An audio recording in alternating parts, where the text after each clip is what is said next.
I want to thank you all for coming today. This is a great and fabulous opportunity for the private sector and the public sector to come together to discuss what we are calling Egypt's economic revolution. Understandably, there's a lot of things happening on the political front, not enough happening on the economic front. And we as Global Trade Matters, the leading private sector think tank for economic policy and reform, believe that we will not have true democracy unless we have a sustainable, stable economy. Now, we can work hand in hand. There is no reason for us to wait. There is no reason for us to postpone economic development until we come to the other side of the shore of our political aspirations. We can work hand in hand. And this is the principle and concept of today's theme, the challenges of economic reform. We have major decisions ahead of us. Things have changed. Revolution has taken place in Egypt, and it must be followed by true economic, sustainable reform. So today and tomorrow we're going to open up the discussions on 8 different issues that are extremely important. We want, as a private sector, to come up with a consensus of what we believe should be our future economic system.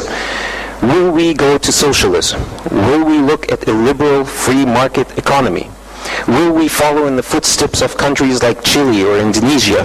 Or are we going to create our own Egyptian localized idea of an economic system? All of these are questions that we need to ask and need to answer.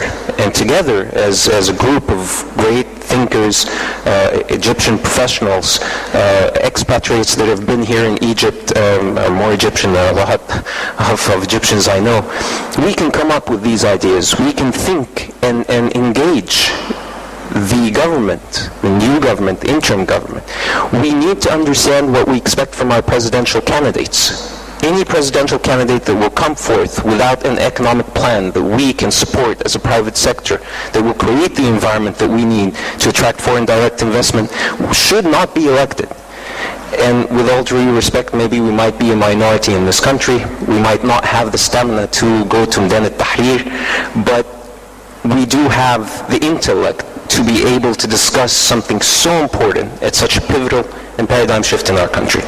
On that note, I would like to thank the Vice Prime Minister, Dr. Yahya Gamal, for being here with us and supporting the minority of this population that maybe gathers at the Four Seasons and not in Maidan al-Tahrir. And I really appreciate that, because that shows that you are taking the spectrum from the youth of Maidan al-Tahrir that have brought us a new sense of freedom to us here at the Four Seasons.